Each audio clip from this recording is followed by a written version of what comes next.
সেই একটা সময় ছিল 1990-95 সাল। সে তখন যারা শাশুড়ি ছিলেন তারা ছিলেন হেব্বি জাংরেল, তাদের হাতেই পুরো সংসারের কন্ট্রোল। তারা মানে ছেলের বউকে একবার ঘাড়ে ধরে নাচাতো, মানে যা বলবে ছেলের বউ তাই করবে। বেচারা তখনকার সেই বউগুলো শাশুড়ির ভয়ে একদম উঠতো আর বসতো, শাশুড়ির ভয়ে তারা ঠকঠকিয়ে কাঁপতো এখনকার ঠান্ডার মতো। তাদের কোনো সাহস ছিল না, সারাটা জীবন ভয়ই পেত। আবার এখন এক সাল এসছে, এখন ধরুন 2000, 2025, 26 এইসব সাল। এখন আর শাশুড়িদেরকে কেউ ভয় পায় না।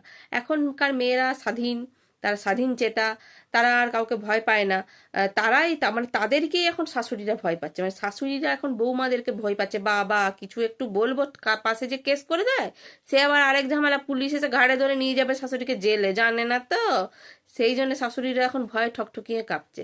মানে হিসাবটা তাহলে কি দাঁড়ালো, সেই 1990-95 সালে যারা নতুন বউ ছিল তারা আজকে এসে শাশুড়ি হয়েছে 2020-25-এ। তো তারা তখনও শাশুড়ির ভয়ে কাঁপতো, এখন তারা বৌমার ভয়ে কাঁপতো। মানে হিসাবটা হলো ওই একটি প্রজন্মের নারীরা, তারা তখন শাশুড়ির ভয়ে আগে কাঁপতো, এখন বউদের ভয়ে কাঁপছে। মানে এরা সারাটা জীবন কেঁপে কেঁপেই কাটালো, সারাটা জীবন ভয়েই কাঁপালো। আসলে ব্যাপারটা এটা নয় যে শাশুড়িরা জানদেরেল বা বউরা জানদেরেল, সেটা নয়। ওটা একটা প্রজন্মের নারীরা, ওরাই ওইটাই প্রজন্মে যারা ছিল তারাই আসলে ভীতু ছিল।